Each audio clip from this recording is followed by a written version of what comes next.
সকাল বন্ধুরা, নতুন সকালে নতুন শুভেচ্ছা। এখন 6:30 বাজে। এই যে রান্না করতে যাচ্ছি। আমাদের তো আর ওপিডি নেই, আজ আর ঐশ্বরিয়ার ওপিডি আছে, ওরা ওপিডিতে যাবে।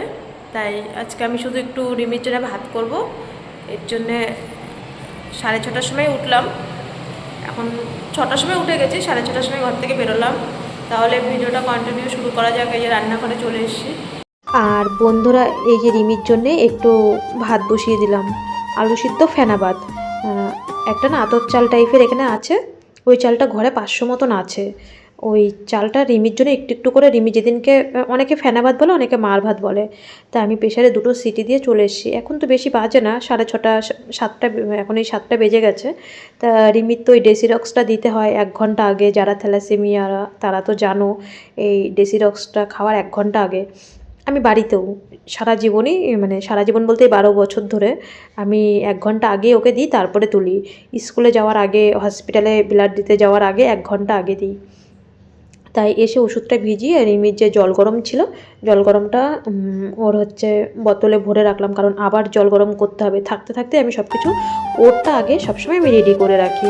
সবসময় সে স্কুলে যাক বা যখনই যাক, আজকে অসুস্থ সুস্থ বলে না, মানে বাচ্চার কাজ আগে করতে হয়, তারপরে সব কাজ। তা রিমিকে ওষুধটা দিয়ে এসে আমি চা করলাম, রিমি বাপিও উঠে গেল। তা আজকে আমার পরিষ্কার, মানে পরিষ্কার পরিচ্ছন্ন রান্নাঘর, কিচেন, তারপরে আমরা যেটা জল খাই, মানে বেসিং, বাসন মাজি, মানে যা পরিষ্কার করা সব আমার আজকে করতে হবে। আর আজকে তো রাজের মা, ঐশ্বরিয়ার মা, ওরা তো চলে গেল হসপিটালে। তা রিমির বাপিকে বললাম যে ডাস্টবিনটা যেদিনকে যে পরিষ্কার করবে, ডাস্টবিনও তার ফেলতে হবে, রাতেও সকালে। আর ডাস্টবিনটা তো খুবই ছোট, আমরা এখানে 8টা ফ্যামিলি, ডাস্টবিনটা ঘন ঘনই ভরে যায়। তা দেখো, কেউ পরিষ্কার করুক বা না করুক, আমাদের এখানে খুবই ঝামেলা হয় এই নিয়ে মাঝে মধ্যে। মানে কেউ পরিষ্কার করতে চায় না, কারণ আমাদের বিএমটি হয়ে গেছে, আমাদেরকে খুবই পরিমাণে পরিষ্কার পরিচ্ছন্ন থাকতে হবে। আমি সবসময় একটা কথাই বলি, যখন সৃষ্টির মা ছিল, যে আমরা যখন বাড়িতে কাজ করি তখন কি আমরা কারোর আশায় থাকি? সেরকম বাড়ি ভেবেই আমাদেরকে এখানে, কে করলো না করলো তাতে আমার দরকার নেই। একটুখানি কাজ করতে কতক্ষণ লাগবে? না, এই 30 মিনিটই লাগবে, এর বেশি তো লাগবে না। সেই তো ঘরে গিয়ে বসে থাকতে হবে, তারপর তো 11টা 12টার সময় রান্না করতে আসতে হবে। তা ঘরটা ঝাড় দিয়ে পরিষ্কার, আমি বললাম তুমি একটু ঘরে গিয়ে কাজ করো, আমি আজকে যেহেতু আমার আজকে ডেট বেসিং পরিষ্কার করতে হবে ভালো করে, কারণ ম্যাডামরা এসে দেখে প্রত্যেকটা গ্যাসের ওখানে পরিষ্কার করতে হবে। তো বললো ঠিক আছে। ও বাইরে, ও আগে মানে রান্নার ডাস্টবিনগুলো আগে যে পরিষ্কার করে আসলো, কারণ ম্যাডাম এসে আগে রান্নার ওখানে দেখবে যে পুরো পরিষ্কার করা আছে নাকি, তারপরে ঘরে আসবে। তাও বললো যে তুমি তাহলে রান্নার ওখানটা করো, আমি ঘরটা করি। তাই রিমির বাপি চলে আসলো, আর আমি ওই দিক দিয়ে বাইরে পরিষ্কার করছিলাম। তারপরে রিমির বাপি এখনও বাজারে যাবে, আমার সব কিছুই ঘরে বারণ। তো তা ও বললো আমি এখানে এটুক করে তারপরে আমি যাচ্ছি। আর জামা কাপড়টা তার আগেই কাঁচা হয়ে গেছিলো, সেটা আর ভিডিও করা হয়নি, কারণ আজকে আমি যাইনি ছাদে। আমার যেহেতু আজকে ডেট, অন্যদিনও যখন ওপিডি থাকে তখন কিন্তু তাও আমরাই করি পরিষ্কার এইভাবেই, কারণ উপরে যারা আছে তারা করতে চায় না একদম।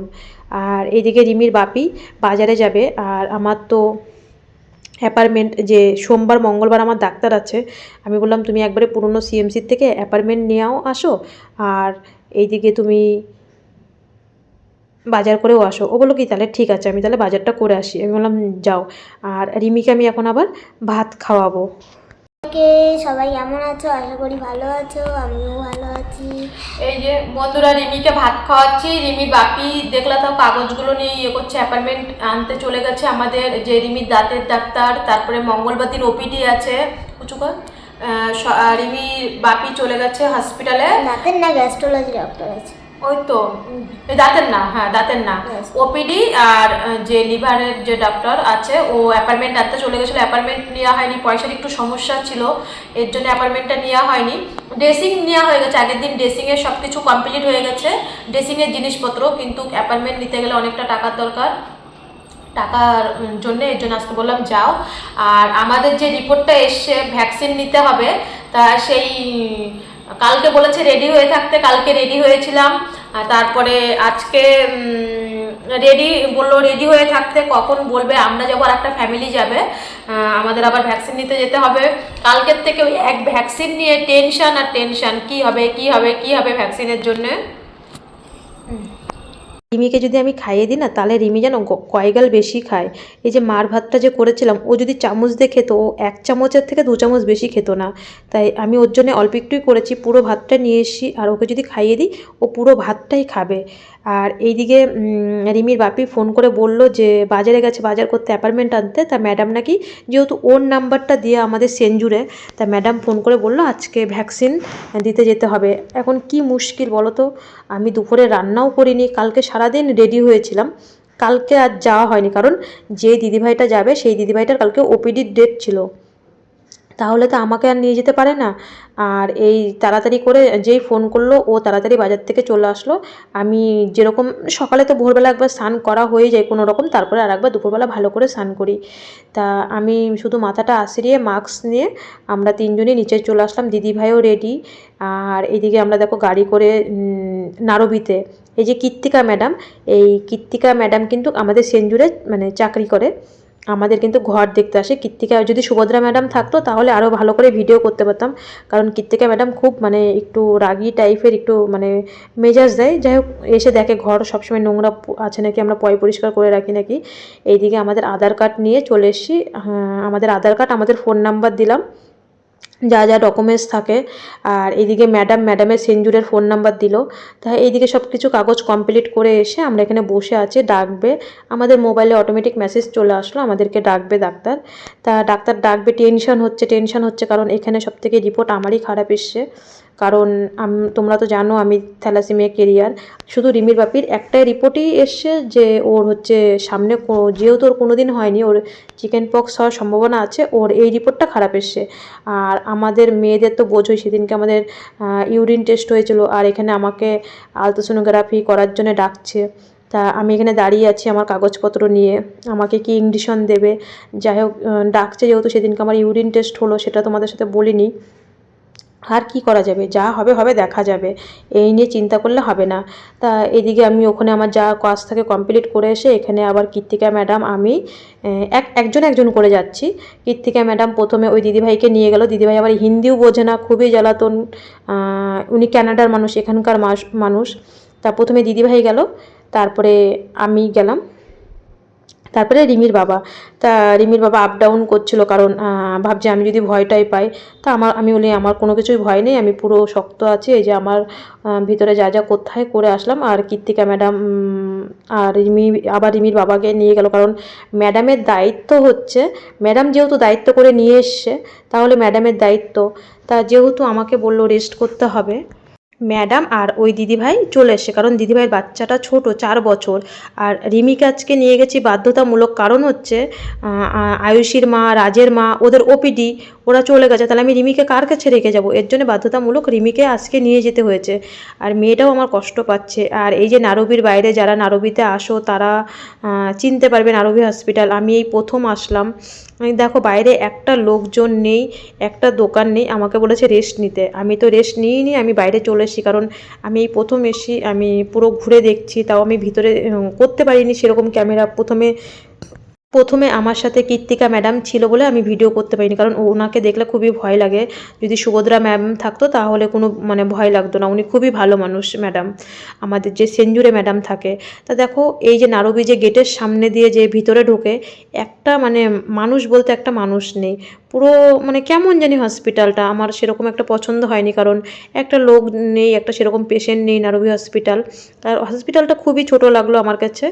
যাই হোক, অনেক দিনের শখ ছিল না এখানে আসবো, এখানে আমার যে ট্রিটমেন্ট হবে আমি স্বপ্নেও ভাবতে পারিনি, কারণ আমরা সবাই সিএমসিতে ট্রিটমেন্ট করি, সিএমসির প্রতি আমাদের মানে ভরসা, বিশ্বাস। আর এই ট্রিটমেন্টটা কেন বলো তো এখানে হয়েছে, কারণ এই ভ্যাকসিনটা এখানে এসছে, আর আমি যে ইঞ্জেকশনটা দেবো, কারণ আমাদের এই ট্রিটমেন্টটা পুরো এখানে ফ্রিতে হচ্ছে। এটা হচ্ছে টাটা মেডিকেলের থেকে, এই যে সেন্ট্রাল গভর্নমেন্ট। আমি ম্যাডামের কাছে আজকে শুনলাম, কৃত্তিকা ম্যাডামের কাছে শুনলাম যে এই ইঞ্জেকশনটা, এই ভ্যাকসিনটা, এটা নাকি টাটা মেডিকেলের থেকে এই নারবিতে পাঠিয়েছে। তাই সিএমসিতেও ফোন করে বলে দিয়েছে, তার জন্যে পুরো ট্রিটমেন্টটাই আমাদের এখানে সেঞ্জুরের। যদি কারোর কিছু হয় মানে এই রোগটা বা ভ্যাকসিনটা, চিকেন পক্স বা আরও ডেঙ্গু যদি কিছু হয় এখানেই নাকি আসতে হবে। পরে আমি শুনতে পারলাম এগুলো আমি রুমে যাওয়ার পরে। আর এখানে 4 ঘন্টা বসে থাকতে কার ভালো লাগে। দেখো রিমির বাপিও ঘুমিয়ে পড়ছে আমার জন্যে, বেচারি দুজনই ফেঁসে গেল, ওর বাপিও রিমিও দুজনই। এখন কিচ্ছু করার নেই। আর বাইরে যেন না একটা দোকান নেই। আর এখানে কিন্তু দেখো যেরকমই পেশেন্ট আসুক কিন্তু বসার জায়গা খুবই সুন্দর। আর এই যে আমরা যখন 5টা বাজে তখন ম্যাডামকে বললাম যে ম্যাডাম আমার তো কিচ্ছু হয়নি, এবার আমাকে ছেড়ে দিন, আমাকে আর কতক্ষণ আটকে রাখবেন, আমার মেয়েটা কিচ্ছু খায়নি, ও বিএমটি হয়েছে, ও খুব কষ্ট পাচ্ছে। তখন বললো ঠিক আছে 4 ঘন্টা যেহেতু পার হয়ে গেছে এবার তোমরা চলে যাও। তারপরে আবার রিমির বাপি গাড়িকে ফোন করলো, কারণ এখান থেকে যদি আমরা গাড়ি করি অনেক টাকা নেবে, 200-300 টাকা নেবে আমাদের রুম অবধি। তারপরে ম্যাডাম বললো ঠিক আছে আমি এখনই গাড়ি পাঠিয়ে দিচ্ছি। তারপরে গাড়ি ম্যাডাম পাঠিয়ে দিল। আর এখানে আমরা গাড়ির জন্য ওয়েট করছি। দেখো আশেপাশে একটা চায়ের দোকান বা একটা জলের দোকান কিচ্ছু নেই, কারণ আমরা বেরিয়ে গেছিলাম। তারপরে আবার ভিতরে ঢুকবো চা খেতে, আর চা খাওয়া হয়নি। আর মানে তখন এত মাথা যন্ত্রণা করছে, কিচ্ছু করার নেই।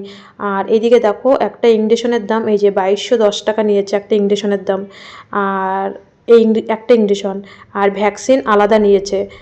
আমার মোট বিল হয়েছিল এই যে ভ্যাকসিন, আমাদের দুজনের ভ্যাকসিন 700-1400 টাকা নিয়েছে। আর ইঞ্জেকশনের দামটা বেশি নিয়েছে। তারপরে আরও আমাদের যে নানান রকম টেস্ট করতে সেটা বিল কিট থেকে ম্যাডামই নিয়ে চলে এসেছে, কারণ উনি তো সেঞ্জুরে এই বিলগুলো তো জমা দিতে হবে, শুধু আমাদের কাছে এই কাগজটা এসে তাও আবার ম্যাডামকে দিয়ে দিলাম। আর গাড়ি আসলো প্রায় তখন 5টা 10-15 বাজে তখন গাড়ি এসছে। আর গাড়ি করে যখন আমরা যাচ্ছি, আমরা এমনি সবসময় নারবি দেখি যখনই গাড়ি করে যাই।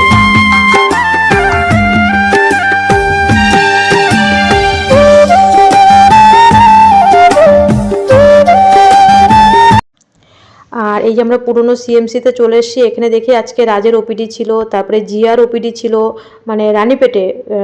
আমাদের আজ তো বিএমটি হয়েছে আমাদের সাথে, তোমরা তো জানো। আর জিয়ার তো সামনে বিএমটি হবে, জিয়া তো আমরা একসাথেই রয়েছে, জিয়ারা উপরে থাকে। আর তোমরা তো জিয়াকে অনেক ভালো করেই চেনো সবাই, জিয়া রয়েছে, জিয়ার বাবা, জিয়ার মা, আর রাজের মা বাবা। তা আমরা সব একসাথেই আসলাম গাড়িতে। এখন তো গিয়ে আবার স্নান করে রান্না করতে হবে, চা করতে হবে। আগে গিয়ে স্নান করে রিমিকে আগে একটু চা বিস্কুট দেবো, তারপরে আস্তে ধীরে রান্না করব। আর এই যে বন্ধুরা আমরা এখন ঘরে চলে আসলাম, পরে আবার তোমাদের সাথে আসছি, এখনই খুব শিগগিরই তাড়াতাড়ি রান্না খাওয়া দাওয়া করে আসছি। বন্ধুরা তারপরে হসপিটাল থেকে আসার পরে আর ভিডিও করিনি, স্নান করে রান্না করতে গেলাম, চা দিলাম। আর রিমিও সারাদিন সত্যি খুব কষ্ট পেয়েছে, ভাবতেই পারিনি 11টার সময় গিয়ে মানে এরকম যে মানে 6টা 6:30টার সময় আসতে হবে, মানে ভাবতেই পারিনি। আমি ভেবেছি যে ভ্যাকসিন দেওয়া হয়ে যাবে চলে আসবো। মেয়েটাও আমার খুব কষ্ট পেয়েছে, জানো তো আমরা বাইরের খাবার সেরকম খাই না। আর এখানে অনেক বছর ধরে আসি, এখানে তো অনেক বছর ধরে আসি। তা আমার নারবি হসপিটাল সবার কাছে শুনেছি, এমনকি আমরা যখন নতুন সিএমসির থেকে যখন পুরনো সিএমসিতে বাসে করে আসি, নারবি দেখতে দেখতে আসি। তা নারবিতে আমি 8 বছর ধরে যে এই ভেলুড়ে আসি, নারবি আমি কোনো দিন যাইনি, আজকে প্রথম নারবিতে গেলাম। নারায়ণীতে আমি গেছি, নারায়ণীতে কারণ আমার মায়ের ট্রিটমেন্ট নারায়ণীতে হয়। আমার মায়ের মাজা, ঘাড়, পা পুরো মানে সার্জারি করা, অপারেশন করা। 2021 না 2022 মানো দিদার? 2022। হ্যাঁ আমার মা 2022-এ সার্জারি করা। আমার মা পুরো মানে প্যারালাইসিস হয়ে ঘরে বিছনা সজ্জা হয়ে গেছিলো। তারপরে কলকাতাতে বলেছে আমার মা সার্জারি করলে ভালো হবে না কোনো দিন, ওই বিছনা সজ্জা হয়ে যাবে। তখন আমরা এখানে নিয়ে এসেছিলাম সিএমসিতে, আমরা ডেটের পর ডেট পাইনি। আমি সবাইকেই বলি যেই আসো সিএমসিতে, সিএমসি খুব ধৈর্য সহ্য করে তারপরে ট্রিটমেন্ট হয়। আর তারপরে যেহেতু আমার মায়ের অতিরিক্ত যন্ত্রণা ব্যথা হচ্ছিল, তখন আমরা তাড়াতাড়ি করে নারায়ণীতে অপারেশন করিয়ে নিয়েছি। কিন্তু আমার মা আজকে 22, 23, 24, 25 পড়তে যাবে। আমার মা পুরো ভালো সুস্থ আছে, প্যারালাইসিস হয়ে পুরো বিছনাসজ্জা হয়ে গেছিলো আমার মা। তা নারায়ণীতে আমি অনেকবার মায়ের ওখানে সার্জারি সব আমি নিজে হাতেই, আমরা দুজন মিলেই সব নিজে হাতেই করিয়েছি। কিন্তু এই প্রথম আমি নারবিতে গেলাম, তোমরা নারবির ভিডিও তো দেখলা, মানে একটা বাইরে চায়ের দোকান নেই, একটা মানে জল কেনার জায়গা নেই, আর সিএমসি তো দেখেছো কেমন পরিমাণে ভিড়, মানে বাইরে তো একটা লোকই নেই নারবিতে। মনে হচ্ছে কি সিএমসির যে এক কোনায় একটা হসপিটাল, আমরা বলোকে যে ব্লাড টেস্ট করি, তারপরে যেখানে খাওয়া দাওয়া করি, ওরকম একটা ছোট্ট একটা এরকম হসপিটাল আমার যেটা মনে হলো। সেরকম বনমেরু ট্রান্সপ্লান্ট তো দূরের কথা থাক, আমি জানি না বড় বড় ট্রিটমেন্ট হয় কি না হয়। রিমি আর ওর বাপি উপরে ঘুরেছিল, আমি ঘুরিনি। কিন্তু মেন কথা হচ্ছে আমার ভ্যাকসিনটা বড় কথা না। আমার প্রথম যখন বলেছে যে আমার রিপোর্ট খারাপ এসছে, যেদিনকে রিমির দাঁত ক্লিন করতে যাই, ওই দিনকার থেকেই আমার টেনশন চিন্তা যে আমার ভ্যাকসিন দেবে, আমি মনে হয় মরে যাব। ঘরের মধ্যে আমি কি উৎপাত করছি ওদের সাথে, আর ওরা তো হেসে পাচ্ছে না।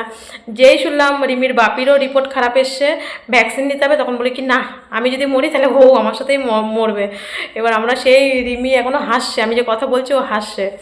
তা দুজনেরই ভ্যাকসিন ছিল, আর একটা ক্যান্সার পেশেন্টের যে দিদিভাই ছিল ওরও ভ্যাকসিন ছিল, ওর হচ্ছে ক্যান্সার পেশেন্টের মা। আর আমি, তোমরা তো জানো রিমি থ্যালাসেমিয়া, আমরা দুজনেই থ্যালাসেমিয়া কেরিয়ারদের অনেক রকম সমস্যা হয়, কিন্তু আজ পর্যন্ত ঠাকুরের আশীর্বাদে রিমি জবের থেকে হয়েছে, তবে থেকে আমার কোনো দিন কোনো রকম সমস্যা হয়নি। আর রিমিকে বেশিরভাগ আমিই ব্লাড দিতাম। আমার হিমোগ্লোবিন 8.4 হয়ে গেছে বলে এবার আমি আর রিমিকে লাস্ট ব্লাড দিতে পারিনি। তো অভিজিৎ ভাই বলছিল দিদি হয়তো অনেক টেনশন চিন্তা ভাবনার মধ্যে 8 হয়ে গেছে হিমোগ্লোবিন। আমার ঠাকুরের আশীর্বাদে কোনো সমস্যা হয় না, আমার 8.4, কারণ থ্যালাসেমিয়া কেরিয়ারদের এরকমই থাকে, 8.9 থাকে, কোনো অসুবিধা হয় না, আর আমার কোনো অসুবিধা হয় না। তোমরা তো নিজে চোখে দেখছো, আমি আজকে 7 মাস ধরে সিএমসিতে, আমার যত অসুবিধা যত কষ্ট হোক আমার সবটাই আমার মেনটেন করতে হচ্ছে, আর এটা আমার করতে হবে, কারণ যত ঝড় বৃষ্টি যত ঝাপটা আসুক আমার এই যুদ্ধ জয় হতে হবে। আর আমার মানে এখনও যুদ্ধ কিছুই না, এখনও অনেক যুদ্ধ, রিমির এখনও সামনে পড়াশোনা নিয়ে অনেক কিছু যুদ্ধ আছে, তার জন্য আমাকে শক্ত থাকতে হবে, স্ট্রং থাকতে হবে।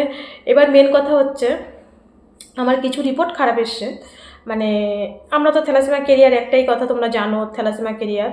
তা ভ্যাকসিন ও নিয়েছে, আমার ইঞ্জেকশন দিয়েছে, তারপরে সেই ইঞ্জেকশন দেওয়ার পরে আমার 4 ঘন্টা রেস্ট থাকতে হয়েছে। ওই দিদিভাইটা চলে এসছে আর ম্যাডাম চলে এসছে 12টার সময়, আর আমি 12টা, 1টা, 2টো, 3টে, 4টে, 5টা, 5 ঘন্টা, আমাকে 4 ঘন্টা মতন ওরা বলেছে এখানে তোমার রেস্ট করতে হবে, কারণ তোমার এই ইঞ্জেকশনটা যে দিচ্ছি তোমার কিছু হতে পারে। তা আমি বলছি ম্যাডাম আমার কিচ্ছু হবে না, আমি পুরো স্ট্রং আছি, আমি শক্ত আছি, আমার কিচ্ছু হবে না। বলছে তুমি তো বললে হবে না, এখানে ডাক্তার বলছে, ছেলে ডাক্তার ছিল, যে তুমি তো বললে তোমাকে আমরা ছাড়তে পারবো না, তোমার শরীরে একটা কিছু আমরা প্রবলেম পেয়েছি বলে এটা দিচ্ছি, আর এটা নারবিতে দেওয়া হয়েছে। আর আমি পুরো সত্যি বলবো, আজকে আমার 10,000 টাকার ট্রিটমেন্ট হয়েছে, পুরো ফ্রি, কারণ কারোর মতন মিথ্যে কথা বলবো না, কারণ যেটা আমি ফ্রি পেয়েছি সেটা আমি ফ্রি বলবো। আমাদের সেনজুর থেকেই এটা ফ্রি দিয়েছে। আর টাটা হসপিটাল থেকে ওই ইঞ্জেকশনটা টাটা হসপিটাল থেকে আসে, ওটা হচ্ছে আমাদের, আমি সেনজুরে আজকে ম্যাডামের মুখে শুনলাম সেন্ট্রাল গভর্নমেন্টের থেকে, টাটার থেকেই ওই ইঞ্জেকশনটা নারবিতে পাঠিয়েছে। তারপরে আমি যখন নিচে ক্যান্সার পেশেন্টদের সাথে কথা বলছিলাম, বলছিলো আমিও একজন দিয়েছি, মানে ভ্যাকসিনের কথা, কিন্তু ইঞ্জেকশনটা তো ওরা দেয়নি, ইঞ্জেকশনটা সবার হয় না, যাদের রিপোর্ট খারাপ আসে তাদেরই দেয়। সেদিনকে আমাদের যখন ব্লাড টেস্ট হয়েছে, তার মধ্যে আমার অনেক রকম টেস্ট নিয়েছে, সেগুলো কারণ থ্যালাসেমিয়ার ভিডিও অনেক বাচ্চারাও দেখে, যার কারণে যা তা একটা থাম্বনেলে দিলে কিন্তু হয় না, নিজের ভিউজের জন্য যা তা খুশি তা মানে থাম্বনেলে আমি দিতেও পারবো না, আর আমি এগুলো দেখাতেও পারবো না, কারণ আমার যে ভিডিও, শুধু আমিও থ্যালাসেমিয়ার মায়েদের ভিডিও দেখতাম, তারা দেখতাম থাম্বনেলে হাবি জাবি দিত, রিমি বলতো মা এগুলো কী টেস্ট দিয়েছে, আমি বলি মা এগুলো দেখতে নেই, তুমি এখন অনেক ছোটো, এইসব দেখতে নেই। সেই কারণে আজকেও ওখানে আমার অনেক টেস্ট দেখিয়েছে, তাহলে এরকমভাবে বলবো না আমার ভয়ঙ্কর কিছু হয়েছে। আমারও তো আজকে ইঞ্জেকশন দিয়েছে, আমাকে 4 ঘন্টা ওরা ওদের অবজারভেশনে রেখে দিয়েছে, বলছে তোমার কিছু হতে পারে ম্যাডাম, আর ওই দিদিভাইটা চলে এসছে, আমাকে ছাড়েনি, বলছে তোমার কিছু হতে পারে, যদি সাইড ইফেক্ট যাতে কিছু না হয় তোমাকে এখানে 4 ঘন্টা থাকতে হবে। আমি বলছি আমি পুরো শক্ত স্ট্রং আছি, বলছে না তুমি তো বললে হবে না। তা যাই হোক, ভয়ের কোনো কারণ নেই, দেখো রিপোর্ট খারাপ আসুক বা যাই হোক, আমাদের সবার কথাই বলবো, তার জন্য যেমন মানে রোগ আছে তার জন্য ট্রিটমেন্টও আছে। আর যাই হোক, আমি রিমির হওয়ার পরে আজ পর্যন্ত কোনো দিন সেরকমভাবে ডাক্তারও দেখানি, সেই করোনা ভ্যাকসিন নিয়েছিলাম, কোভিড ভ্যাকসিন নিয়েছিলাম, আর আমার অনেক আগে একবার জ্বর হয়েছিল ওই, তাছাড়া রিমি হওয়ার পরে 13 বছরে কোনোদিন একটা ইঞ্জেকশনও নিইনি। আজকে পুরো ফ্রিতে, যাই হোক অনেকটা আমার ট্রিটমেন্ট হয়েও গেছে, এক কাজে দুই কাজ মিটে গেছে। চিকেন পক্সের ভ্যাকসিন নিয়ে নিলাম, যেই রিপোর্ট খারাপ এসছে আমার তার জন্য আমি ইঞ্জেকশন নিয়ে নিলাম। একটা ইঞ্জেকশনের দাম 2200 টাকা, তোমরা ভিডিওর মধ্যে দেখলে। আর আমার আজকে অনেক টেস্ট হয়েছে, বিপি টিপি মানে যা ছিল সব টেস্ট হয়েছে। প্রায় 10,000 10,500 টাকা বিল ওদের ওখানে দিয়ে এসে, যা কাগজপত্র ছিল যে নারবির ফাইলগুলো আমাদের দুজনের, ওই ফাইল আমরা দিয়ে এসেছি, ম্যাডামের কাছে জমা দিয়ে এসেছি। পরবর্তীতে যদি আমার ট্রিটমেন্ট হয়, আমার তো সিএমসিতে কার্ড করা আছে, নারবিতেও আজকে কার্ড হয়ে গেল, যাই হোক ভালোই হলো, এক কাজে দুই কাজ মিটে গেল আমাদের। আর আমিও অনেক দিন পরে আজকে আমি আমার নিজেরও ট্রিটমেন্ট হয়ে গেল, আর পুরোটাই ফ্রিতে হয়েছে, পুরোটাই সেনজুর থেকে করেছে, মানে সিএমসির থেকে আমাদের এই ট্রিটমেন্টটা পুরো করেছে, ফ্রিতে করেছে। সবাই ভালো থেকো, সবাই সুস্থ থেকো। আর রিপোর্ট খারাপ আসলে মানে আমার মুখের দিকে অনেকেই থ্যালাসেমিয়া মায়েরা পচে বসে আছে, তাহলে বলবো না ভয়ঙ্কর রিপোর্ট এসছে, ভিউজের জন্য ভয়ঙ্কর কিছু এসছে, ভয়ঙ্কর কিছু থাম্বনেলে দিতে পারবো না। রিপোর্ট খারাপ এসছে, তার জন্য আমার সেমন ইঞ্জেকশনও দিয়েছে, পেটের মধ্যে ইঞ্জেকশন দিয়েছে, 4 ঘন্টা রেস্ট ছিলাম, পুরো সুস্থ, পুরো ভালো আছি। আজকে এই পর্যন্ত, টাটা। কালকে কোনো এক ভিডিওর সাথে তোমাদের সাথে আবার আসছি।